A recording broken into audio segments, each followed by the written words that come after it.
नमस्कार, मी मनीषाज रेसिपीमध्ये तुम्हा सर्वांचं स्वागत करते.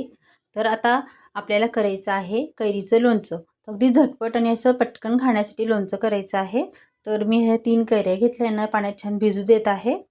छान धुवून घ्यायचं, पुसून घ्यायच्या यांना छान. तोपर्यंत आपण एक मसाला तयार करून घेऊया.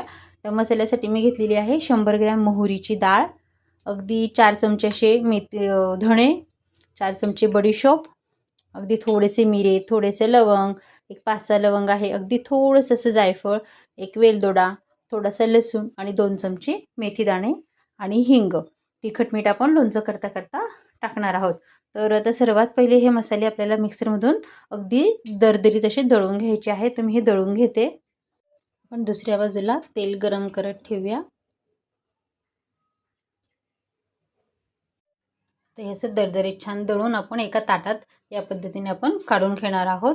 आणि तेलही आपण गरम करत ठेवलं आहे. तेलही तापत आहे. आता तेल छान कडकडीत तापू द्यायचं आहे. तेल छान तापत आलेलं आहे. आपण थोडासा हिंग टाकून पाहूया. मस्त असं. आता गॅस आपल्याला बंद करून द्यायचा आहे.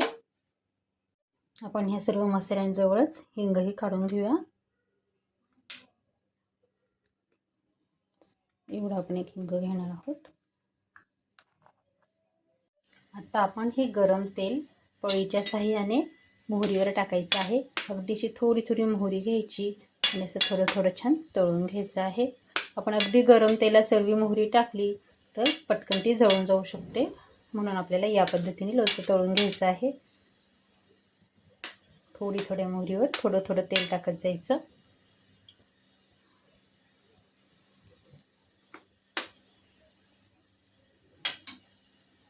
मोहरीची डाळीवर छान तेल टाकलं गेलं आहे. आता आपण हिंगावर टाकूया. मस्त पहा, सुंदर सुगंध येतोय. अशाच पद्धतीने आता धण्यांवर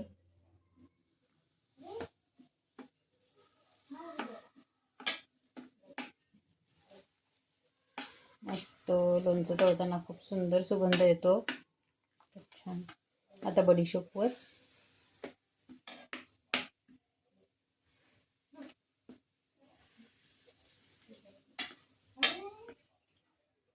असं केल्याने आपले साहित्य हे जे मसाले आहेत ते पटकन जळतही नाही आणि मस्त वासही येतो त्यांचा सुगंध. आता आपण मेथीवर टाकूया.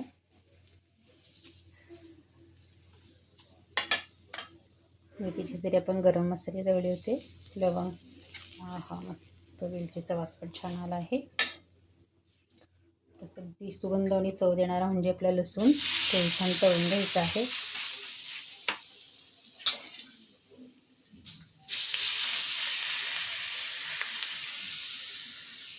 तर हे सर्व साहित्य छान तळल्या जात आहे. तेल गरम आहे. आता आपण सर्व एकत्र करून घेऊया.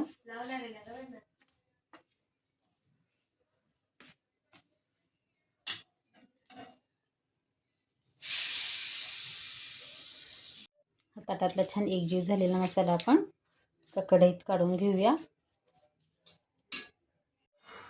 हे छान कोमट झालेलं आहे. तर आपण यात टाकणार आहोत तिखट. अगदी मसाल्याच्या डबीतलं एक डबी मी तिखट वापरणार आहे. आपण हे आपल्या आवडीप्रमाणे घालू शकतो. तेल खूप गरम असतं, त्यात तेव्हा तिखट नाही टाकायचं, नाही तर तिखट जळून जाईल. आणि थंड झाल्यावर पण नाही टाकायचं. कोमट असतं त्यावेळेसच आपण यात तिखट टाकून देणार आहोत. अजून अर्धी डबी घालते, म्हणजे आपण एक ते 1.5 डबी आपण तिखट वापरणार आहोत.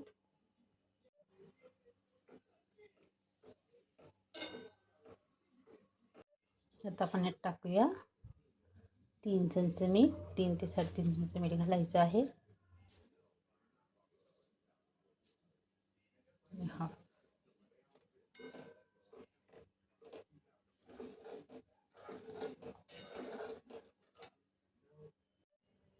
आपला हा मसाला लोणच्याचं छान रायतं छान तयार झालेला आहे. आता हे पूर्णपणे गार पण झालेलं आहे. तर आता आपण यात टाकणार आहोत एक 4 चमचे साखर. साखर टाकल्यामुळे लोणचं गोड होईल असं नाही, पण एक छान चव येईल आपल्या लोणच्याला.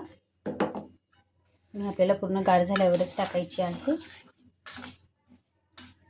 आणि मी ज्या 3 कैऱ्या धुवून घेतल्या होत्या त्यांना छान कोरडं पुसून घेतलं आणि मस्त फोडी करून घेतलेल्या आहे. त्याही आपण आता यात टाकून द्यायचे आहे. ती झटपट खाण्यासाठी आता आपलं लोणचं तयार झालेलं आहे. मस्त मिक्स करून घेऊया. अतिशय सुंदर वास येतोय. हा हा, खूपच छान. तर हे लोणचं आपलं पूर्णपणे तयार झालेलं आहे. तर आपण हे दही लोणचं एअरटाईट कंटेनरमध्ये पॅक करून ठेवलं तर वर्षभरही लोणचं छान राहील. कारण की आपण जे मसाले तळले होते ते छान खरपूस आणि खमंग तळले गेलेले आहेत. त्यामुळे लोणचं अगदी वर्षभर अतिशय सुंदर असं राहणार आहे. पण आपण अगदी थोडंसंच केलेलं आहे, तर अगदी झटपट संपेल असं मला वाटतं. चला तर मग आता आपण हे लोणचं पॅक करून ठेवणार आहे. तर तुम्हाला आजच्या लोणच्याची रेसिपी कशी वाटली मला कमेंट करून नक्की कळवायचं आहे. रेसिपी आवडल्यास लाईक करा, शेअर करा, सबस्क्राईब करा, कमेंट करायला विसरू नका. चॅनलला नवे असाल तर पटकन सबस्क्राईब करा, जेणेकरून तुम्हाला अशाच नव्या जुन्या रेसिपी पाहायला मिळतील. थँक्यू.